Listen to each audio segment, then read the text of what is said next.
Hello and welcome back to PRATHAM Test Prep YouTube channel. So today we are going to have another round of Boost Your Vocabulary session, and this one is session number 38. So let's have a look at the first phrase that we're going to study today. So the first phrase is on the ball. Now, this particular phrase, or you could say idiomatic expression, means when you're being extremely alert, when you're being very, very efficient, very particular, and very nice and good at your work. Have a look at the sentence. She's really on the ball and never makes a mistake at works, which means that she is very alert at her work, right?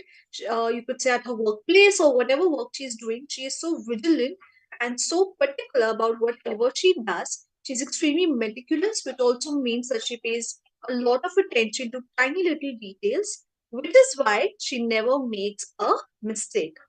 An easy breezy idiom, I would say, a good one, something that you should know. In fact, today the kind of idioms that we're covering are also the ones that you will be able to use very easily in your day-to-day life. The second idiom for the day is steal someone's thunder. Now, when you steal someone's idea or you divert all the attention from that any particular person towards you, that is called stealing someone's thunder. Look at the sentence. Megan stole my thunder when she told the professor the result of my experiment. So imagine that I have done some science experiment and the results were pretty good, which I myself want to tell to my professor. But this another girl in my class told that to the professor even before I could. So whatever praise probably I was supposed to get, she got it, or she took all the attention because then I was not given any kind of attention by my professor. So that is essentially what's called stealing someone's thunder. And if we have any fans of the series Friends, you would also recall this particular idiom being used very frequently in the episode where Monica and Chandler get engaged, and then you have Rachel and Ross again getting back together. So Monica tells her that whenever I get to do something big in life, you always steal my thunder. So that is also the idiom where it comes from. All right, the next one is toss an arm and a leg. Now, this one is an idiom which is really easy breezy in nature, right? You can always remember it very comfortably. But at the same time, this is also the one idiom that appears in different exams very frequently, right? So make note of this one and please mark a star. When you say something costs an arm and a leg, it basically means that it costs a large amount of money. It means that something is very, very expensive. Look at the sentence. My new suit cost an arm and a leg. I bought it in Milan. Milan is the fashion capital of the world. If you are getting something from Milan, right, clearly it is going to be expensive. It will not be cheap. So that is what we are talking about over here. As I said, easy idiom, but important. The next one is see eye to eye. So when you say that you see eye to eye with a particular person, you basically mean that you agree with them, right? Or you kind of have a very, very similar attitude to what they have. Now, look at the sentence first, and then we'll discuss it in a little more detail. It says, I am glad my boss and I see eye to eye about recycling in the office. So basically, my belief is that we should do a lot of recycling even in office so that it reduces wastage, right? And my boss also believes the same. So because two people have exactly similar thought process or they agree on something in particular, we can say that we both see eye to eye with each other. As I said, I would not say that this is one idiom that appears very frequently in your exams.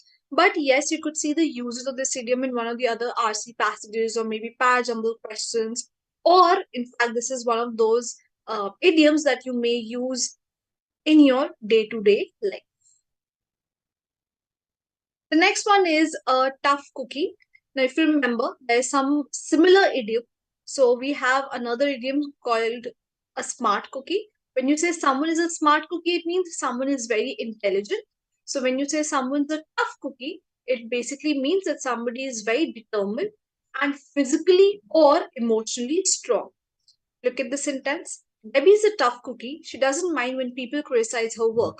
So, some people, when their work is criticized, they take it to their heart and they probably would start crying and they cannot really handle that criticism. They get very upset, they get sad. But we say that Debbie is a tough cookie. She is so focused at what she does and she is physically as well as emotionally so strong that the criticism does not get to her. In fact, she works on it and gets better at her job or at her work or at anything that she does. So, as we say, constructive criticism is always better because it helps you to improve. However, you need to be a tough cookie to handle criticism, even if it is constructive in nature. Let's have a look at the next idiom. So, the next idiom means have butterflies in your stomach. So, whenever you are excited as well as nervous for something, so it's like a combination of two things, right? You're nervous, but you're also very, very excited. That is when we say that you have butterflies in your stomach. Look at the sentence.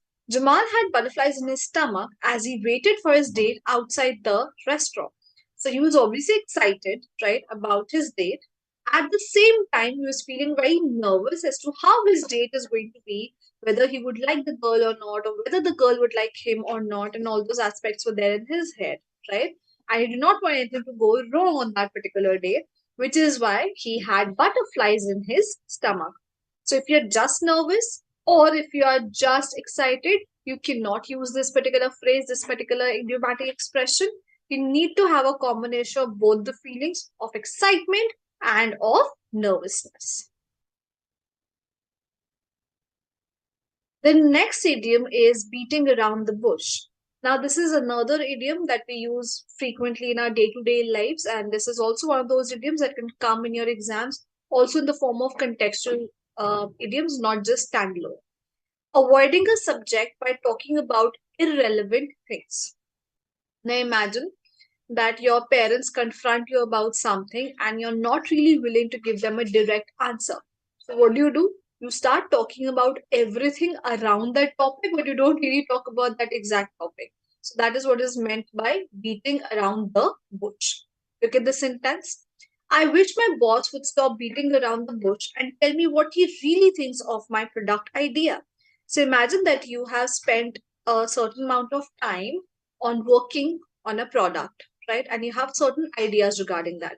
Now you have shared that with your boss and you want to understand what he feels about that product that you have thought of or you have kind of developed.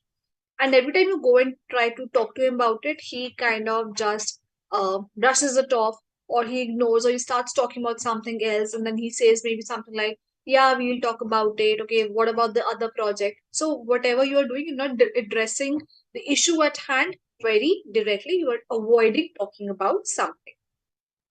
And when you're avoiding talking about something important, something relevant, clearly what do? We start talking about something that is irrelevant, that is not useful for whatever I am concerned about in that particular moment. The next idiom is under the weather. So this is an idiom that you can use frequently in your day-to-day regular life, as well as this is the same idiom that can appear in multiple exams because this has come in a lot of times in different exams in the last few years, right? In case you're trying to appear for exams like BP, which is Bharati Vidyapit or IP University, so this is also one of those idioms that can appear. If you're lucky enough, then the tougher exams would also have this. Whenever you are feeling sick, whenever you are feeling ill or you're not well, when I say sick, it does not have to be extremely sick, right? Slightly sick. So you are feeling sick, but not high in intensity, is when we say that you are feeling under the weather. Look at this sentence. Ayan was feeling under the weather, so he left work early. So imagine I'm at my workplace and suddenly I start feeling a little sick. I'm feeling a little uncomfortable. I feel a slightly feverish and I feel I'm not really able to work. I'm not feeling comfortable sitting over there.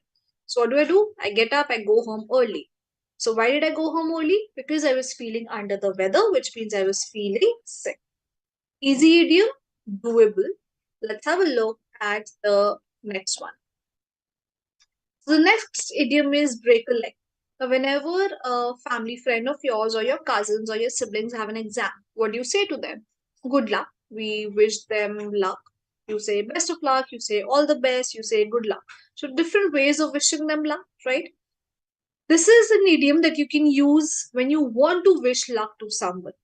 And generally, this particular idiom is used when somebody is performing on stage and not necessarily in terms of an exam, right? Look at the sentence. I hope the performance goes well, Adam. Break a leg. So you're saying, Adam, I hope that your performance goes well, and I know you're going to break a leg. That does not mean you end up having a fracture, but it means that I am kind of wishing you luck because I hope that your performance goes well and you are satisfied and happy at the end of your performance. So as I said, you will use this particular idiom majorly when you're talking about somebody who is going to perform on stage, right? So somebody going to give an exam, you can say break a leg, but essentially it's not the idiom that was made for that purpose. It was always made for a purpose. Let's say you have a dance competition or you have a dramatics presentation or something like that. So for that, we can use this particular idiom. The last one for the day is judge a book by its cover. Okay. Now, what we say is that you should not make judgments based on the appearance of something. Now, what's the story? So, if you look at the book, if you don't like the cover, just on the basis of the cover, you should not decide whether the book is readable or not, whether the book is good enough or not, right? You should not make judgments based on appearance. You should actually go through it, try to understand it in depth before making a judgment, before saying whether that thing or that person is good enough or not for you. Look at this sentence. I know he looks scary, but my dog is really gentle. You can't judge a book by its cover. Now, you know how we always say that breeds like Pitbull and Alsatian are sort of a little dangerous breeds because they tend to bite you very easily, right? So I have this one particular Alsatian one in my neighborhood, and I've never seen like a more calm Alsatian breed of a dog than he is. Like they never put a leash around its neck. He just walks very, very openly. And I have not even heard that Alsatian bark. Imagine not hearing Alsatians bark. So if I think that just because he looks so big, he's dangerous, it does not always have to be like that.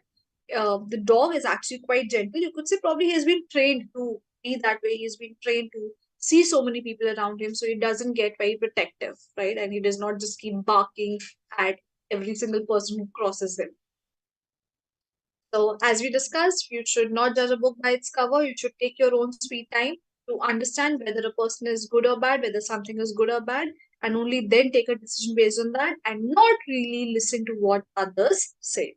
And I think that is actually a good habit to even follow in terms of your life in general.